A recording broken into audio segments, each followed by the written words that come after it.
hockey head coach Chris Bergeron after the Red Hawks had a series split with the St. Cloud State Huskies this past weekend. Coach, I guess give your overall thoughts on the weekend. How do you think the games went for your team? Overall, happy with the weekend. As I've had time to think about it, the reality is we were one period away from sweeping St. Cloud State, who's a top 10 team in the country. So I guess there's some positive there, but there's also disappointment there that we let that slip through our fingers. We haven't been in that position before. We showed it. We kind of fell asleep for about a minute and a half there. And they did what good teams do. They took advantage. Our special teams are really good all weekend. We won the special teams both nights. I was really happy with the way we killed penalties, and I haven't been happy with that. I thought for the most part we played well. We were shorthanded both nights, especially in particular at forward. But overall, I think a positive weekend. Coach, yeah, and you just kind of touched on that a little bit. You had to get very, very creative with the amount of forward that you had out there. But that also goes to show, I think, the effort level that all the guys had to put in to help kind of, I guess, rally around the guys that weren't there. Yeah, I mean, I don't want to consistently give props for effort because that should be every night, and that should be regardless and no matter what. But as we're transitioning this program and changing a mindset, we're going to have to give props to the effort because it hasn't been there consistently. And this past weekend it was. And at the very least, no matter what, no matter who's in the lineup, who's playing what position, we're gonna fight you for it and play hard and compete. And I thought we did that. The effort was good. And everybody who had an opportunity to play, again, no matter what position, they dug in, they rolled up their sleeves, and they engaged in the battle. And that's what we're looking to do because our team hasn't done enough of that over the last 2 years, at least consistently.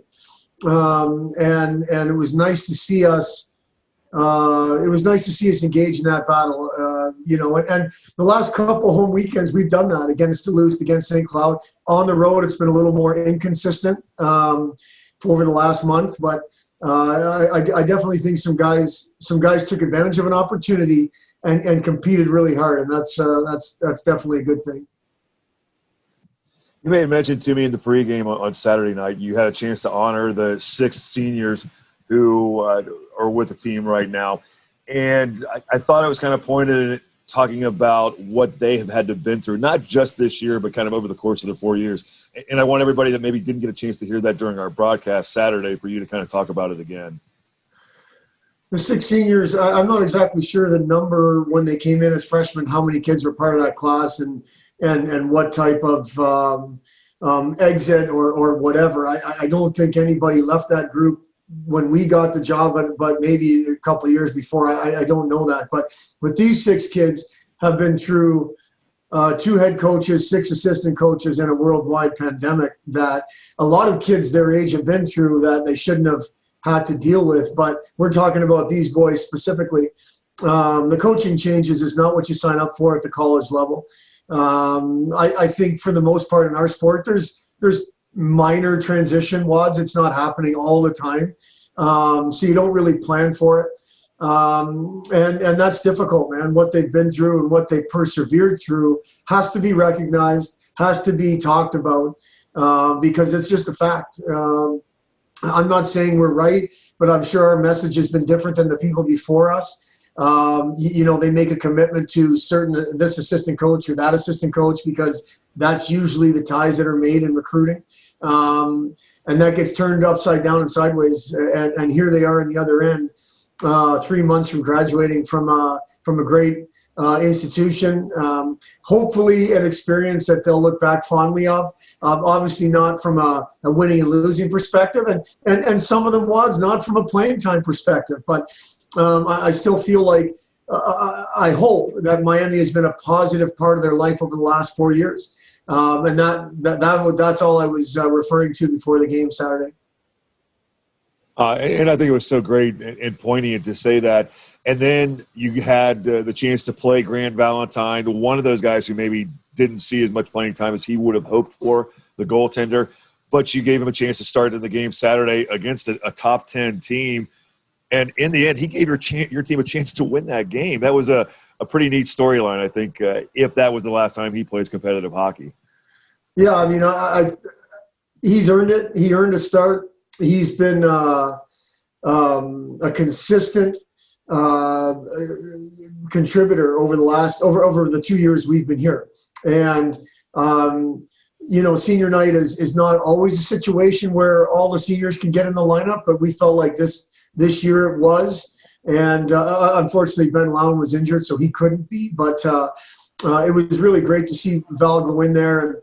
And if you don't know Val, maybe you're surprised with the way he played. But the people that know him, like myself and the rest of our program that know him as an individual, nobody's surprised with the way he played. He hasn't played in a year. He comes to practice every day with a great attitude. It's contagious, and he played that way. And our group is confident with him in the net.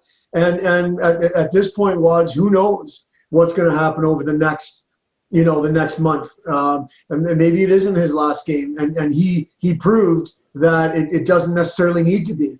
He's somebody that needs to be, you need to pay attention to him, and we are paying attention. It wasn't a token start. It was a start that he deserved and earned. And it was great to see a young person take advantage of an opportunity. He certainly took advantage of the opportunity, Coach. I wanted to ask you, obviously you get a week off, and a much needed week off before the last weekend and then the tournament. With the injuries that you have, particularly at the forward position, how do you see those healing up over the next week before you go to Western? I haven't received the injury report yet, Bake, and I'm afraid to receive it because I think it's going to be 9 pages. I'm not much of a reader, so I'll have to call Drew and get the Coles Notes version of what's going on. There's 3 shoulders in there, and you just never know. Joey Cassetti's dealing with a lower body injury that doesn't seem to be getting better. Ben Lown is dealing with something that's reoccurring. It's tough to say. It's tough to say. They're going to have to take advantage of these days off for sure. Even if that means maybe they don't play against Western to prepare for the playoffs. That's not what I want. I don't think it's what they want. But at this point, I think it might be too early to try to speculate on who we're going to get back. I thought a couple were day-to-day, and that's where we were last week, and then the weekend came and we got set back and potentially set back. Now we're back to week. And we are lucky, as you mentioned, that we have this week off. I did get a text this morning about somebody looking for some non-conference games, which I don't even think I should have responded to that. We don't have enough bodies.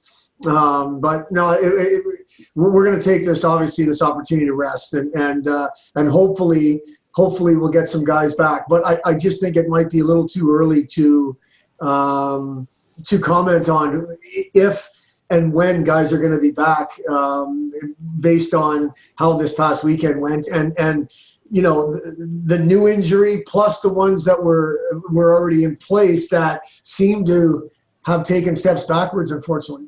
Yeah, and it was interesting in listening to your post game on Saturday. You were saying, well, these guys better hurry up and get better because the guys that stepped in, you talked about effort earlier. Those guys really gave effort and really improved your team. Yeah, where I'm going with better get back quickly is we're running out of opportunities in the 2021 season. Right. I'm not questioning any injuries. I'm just saying we don't want to take any opportunities for granted because there's not many left. We literally have 3 guaranteed, and with COVID-19.